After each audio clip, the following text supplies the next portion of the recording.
edhe në bazë të përdorimit të inputeve bujqësore në bujqësi, i cili është shumë minimalist. Jemi në vend në Ballkan, në rajon, jemi shteti që kemi përdorimin më të vogël, më të ulët të pesticideve dhe kimikateve në bujqësi. Ndoshta nuk e kemi fermerin aq të fortë dhe të fuqishëm financiarisht, por ndërkohë që bashkohem me mendimin e zotit Sharka që lidhet me shërbimin më të specializuar agroteknik. Pra, dhe kësaj unë referohem statistikave të rendimenteve. Jemi vendi me rendimentet më të ulta në prodhimtari, në përgjithësi në 80%, 90% të aktiviteteve tona bujqësore dhe blegtorale. Pra nëse po të marrë blegtorin, nëse mesatarja e Bashkimit Evropian për prodhimin e qumshit për lop është rreth 7.200 litra për krerë, ne jemi afërsisht 3.100-3.200 litra, pra jemi shumë ulët. Nëse do flasim për prodhimin e serave, aty ku ne mbahemi për një potencialitet, se kemi 2.200 hektarë sera, përsëri unë do të them që jemi në rendimentet më të ulta në krahasim me vendet e tjera të Bashkimit Evropian.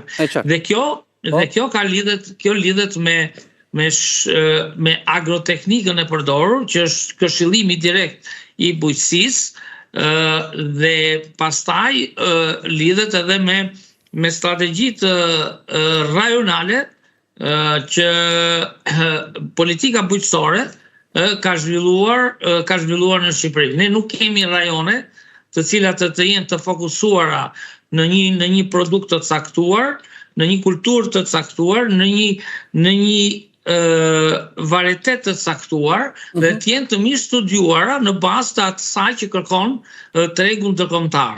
Pra ne bëjmë copy-paste, kopjojmë modelet nëse një aktivitet, një prodhim ecën një vit mirë dhe vitin tjetër neve shufishojmë. Me këtë që thot Pilku, pra ne që e kemi më mirë se sa Greqia, se sa Çekia dhe Italia, shumë pak denoncimi e thot Pilku. Nuk e di, nuk marr përgjegjësinë të konfirmoj këtë, por di që kur një rast kontrolli apo një zbulim i tillë krijohet një zhurmë e madhe në vendin tonë dhe krijon një panik jashtëzakonshëm dhe kjo e ka dëmtuar jashtëzakonisht prodhimin bujqësor.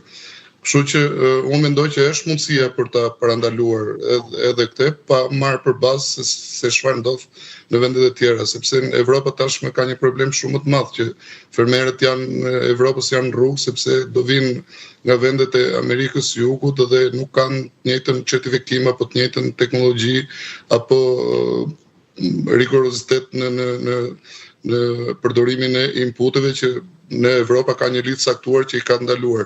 Unë besoj që në këtë aspekt nuk më interesoj shumë është vërtet. Se preku zoti Sharka preku një element shumë të rëndësishëm. Po përmbledhje që flasit e Sharka, po.